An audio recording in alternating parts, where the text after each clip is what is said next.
bahwa masing-masing tersangka tersebut telah melakukan berbagai penyimpangan yang merupakan perbuatan melawan hukum dan tata kelola minyak yang mengakibatkan kerugian negara maupun kerugian perekonomian negara. Untuk itu, saya akan menyampaikan perkembangan penyidikan perkara dugaan tindak pidana korupsi tata kelola minyak mentah dan produk kilang pada PT Pertamina Persero Holding dan kontraktor kontrak kerjasama.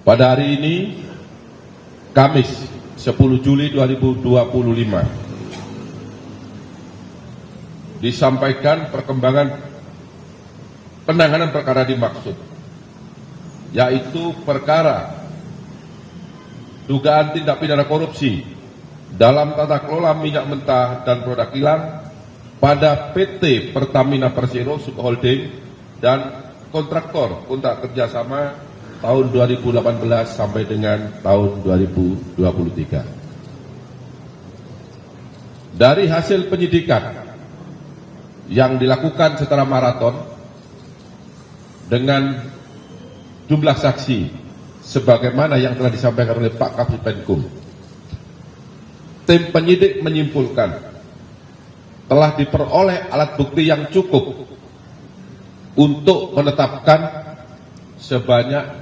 9 tersangka. Adapun ke-9 tersangka tersebut dapat saya sampaikan sebagai berikut.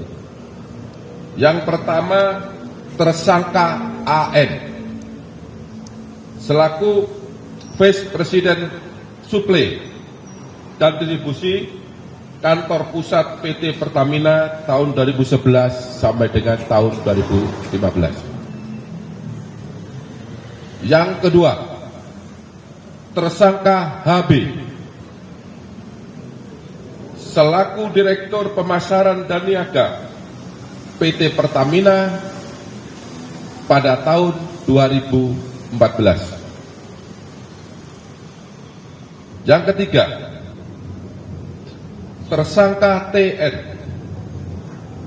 selaku VP Integrated Supply Chain tahun 2017 sampai dengan tahun 2018. Kemudian tersangka DS selaku VP Crude and Product Trading ISC Kantor Pusat PT Pertamina Persero yang menjabat sejak tahun 2019 sampai dengan 2020.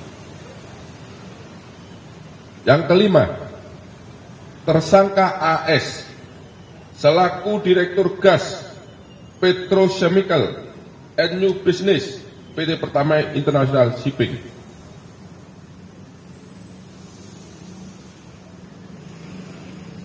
Kemudian yang keenam, tersangka HW selaku mantan SVP Integrated Supply Chain tahun 2018 sampai dengan tahun 2020.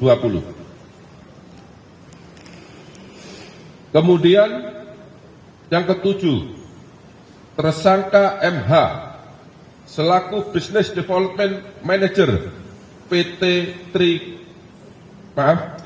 Trafigura yang menjabat tahun 2019 sampai dengan tahun 2021. Kedelapan, tersangka IP selaku Business Development Manager PT Mahameru Kencana Abadi.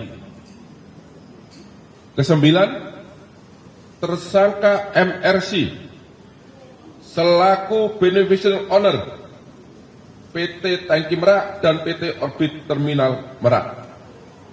Untuk para pejabat di PT Pertamina, sebagaimana yang saya sebutkan tadi, karena yang bersangkutan beberapa kali menjabat di tempat yang berbeda, maka tidak saya sebutkan jabatannya satu persatu. Bahwa masing-masing tersangka tersebut telah melakukan berbagai penyimpangan yang merupakan perbuatan melawan hukum dan tata kelola minyak yang mengakibatkan kerugian negara maupun kerugian perekonomian negara. Adapun penyimpangan tersebut dapat disampaikan sebagai berikut. Yang pertama, penyimpangan dalam perencanaan dan pengadaan ekspor minyak mentah. 2. Penyimpangan dalam perencanaan dan pengadaan impor minyak mentah. 3. Penyimpangan dalam perencanaan dan pengadaan impor BBM. 4. Penyimpangan dalam pengadaan sewa kapal. 5. Penyimpangan dalam pengadaan sewa terminal BBM PT OTM. 6. Penyimpangan dalam proses pemberian kompensasi produk Pertalite. Ketujuh, penyimpangan dalam penjualan solar non-subsidi kepada pihak swasta dan pihak BUMN yang dijual dengan harga di bawah harga dasar.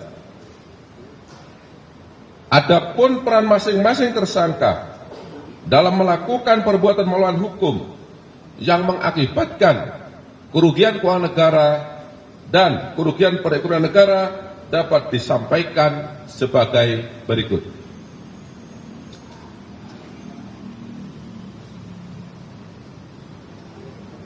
Tersangka AN memiliki beberapa peran, yaitu melakukan proses penyewaan OTM secara melawan hukum dengan menghilangkan hak kepemilikan Pertamina dan harga yang tinggi di dalam kontrak pengadaan.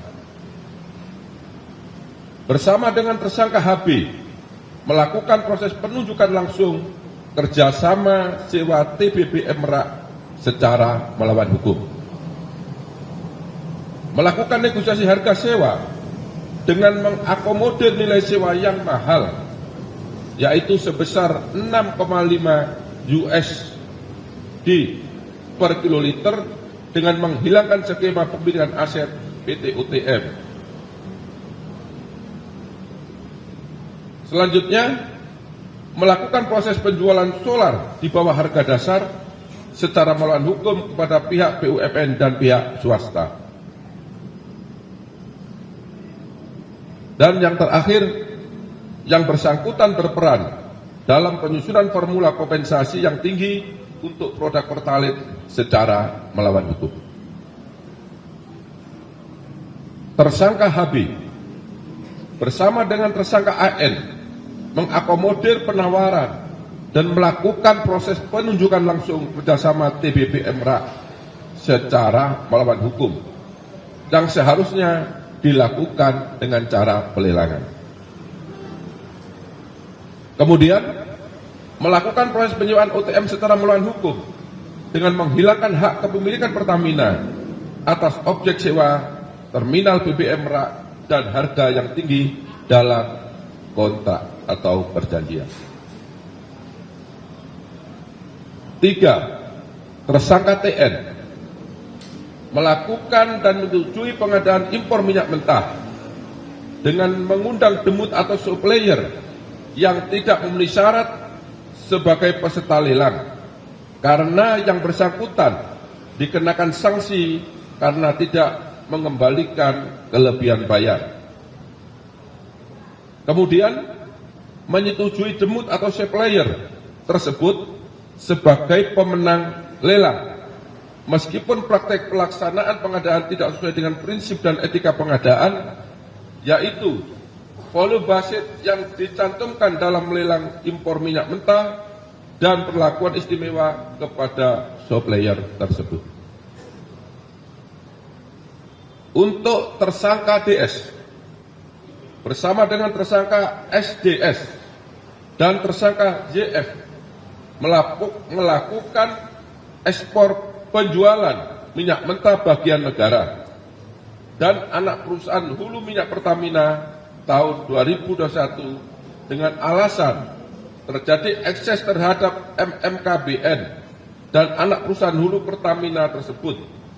Padahal yang seharusnya minyak mentah tersebut masih dapat diserap oleh kilang dan tidak ekses, yang harusnya dipergunakan untuk memenuhi kebutuhan minyak mentah dalam negeri.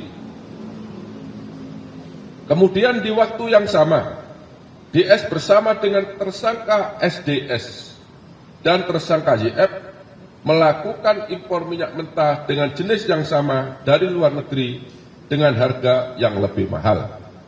Maksudnya minyak mentah yang kualitas sama dengan harga minyak mentah di dalam negeri, tetapi harga impor ini, minyak mentah yang diimpor dengan kualitas yang sama ini harganya lebih tinggi. Untuk tersangka AS bersama-sama dengan tersangka SDS dan tersangka DW bersepakat menambah dan menaikkan nilai sewa kapal sebesar 13% dari nilai sewa kapal Olimpik Luna dari Afrika ke Indonesia, dengan maksud agar harga pengadaan sewa kapal bisa di-up menjadi 5 juta US dollar Amerika, yang seharusnya berdasarkan harga publikasi atau harga HPS hanya sebesar 3.765.712 US dollar Amerika. Selanjutnya AS bersama-sama dengan tersangka DW dan tersangka AP mengkoordinasikan agar kapal Suezmax milik PT Jenggala Maritim Nusantara dimenangkan dalam proses pengadaan tender time charter di PT Pertamina International Shipping dengan cara mencantumkan syarat yang hanya bisa dipenuhi oleh kapal Suezmax milik PT Jenggala Maritim Nusantara. Kemudian tersangka HW melakukan kesepakatan dengan tersangka MH dan tersangka EC untuk melakukan penunjukan langsung kepada Trafigura Asia Trading sebagai penyedia dalam pengadaan produk gasolin untuk kebutuhan semester pertama tahun 2021.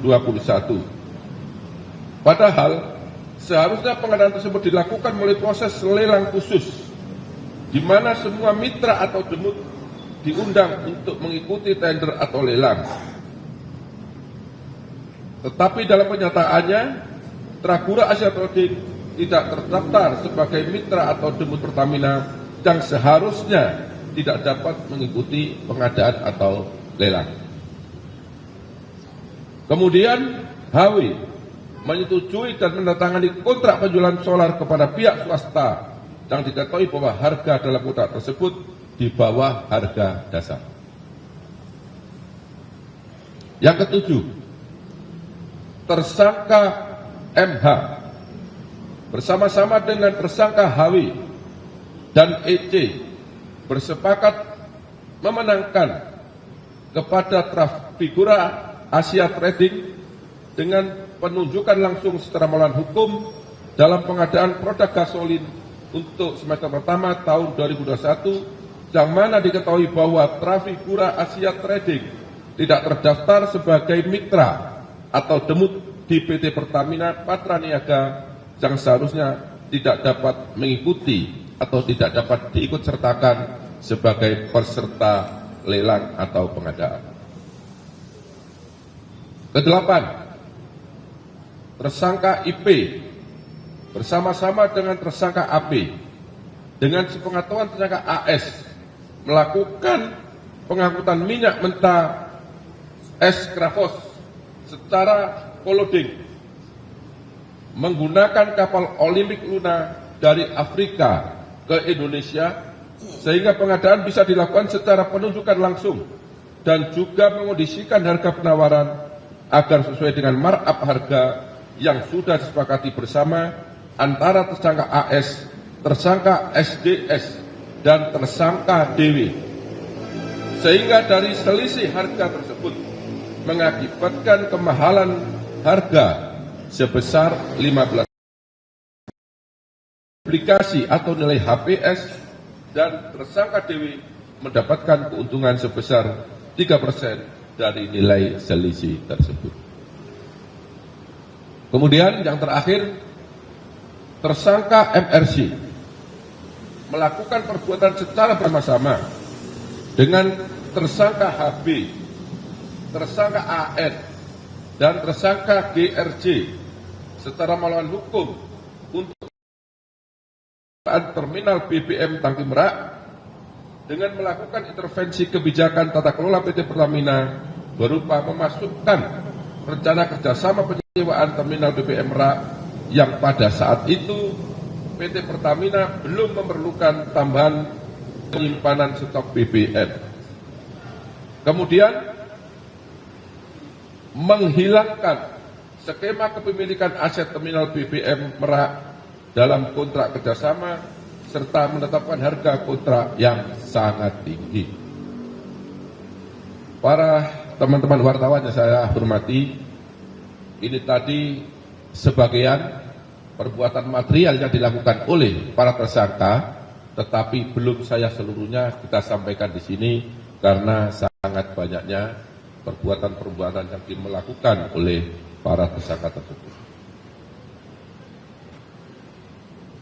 Perbuatan para tersangka sebagaimana tersebut di atas bertentangan dengan 1. Undang-Undang Nomor 22 Tahun 2001 tentang minyak dan gas bumi.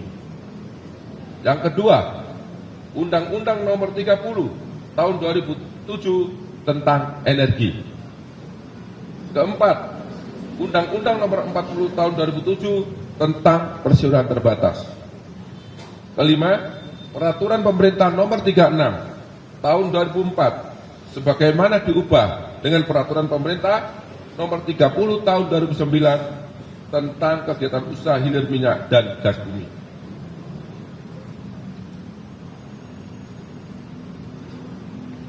Yang kelima, Permen BUMN Nomor 01/MBU/2011 sebagaimana diubah melalui Permen BUMN Nomor 09/MBU/2012 tentang penerapan tata kelola perusahaan yang baik pada BUMN.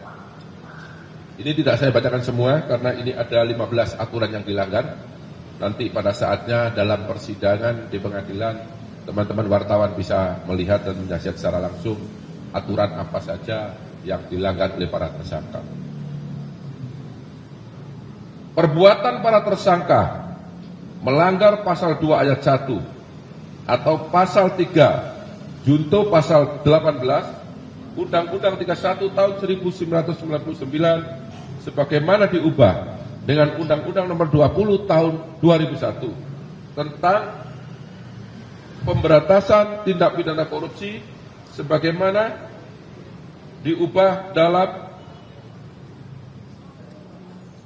tentang perubahan pasal Undang-Undang 31 tahun 1999 junto pasal 55 ayat 1 ke 1 Kitab Undang-Undang Hukum Pidana.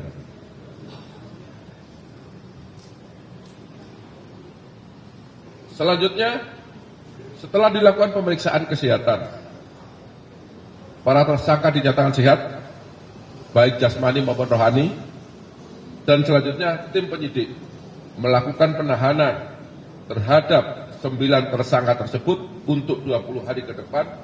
8 tersangka tersebut untuk 20 hari ke depan terhitung mulai tanggal 10 Juli 2025 hari ini.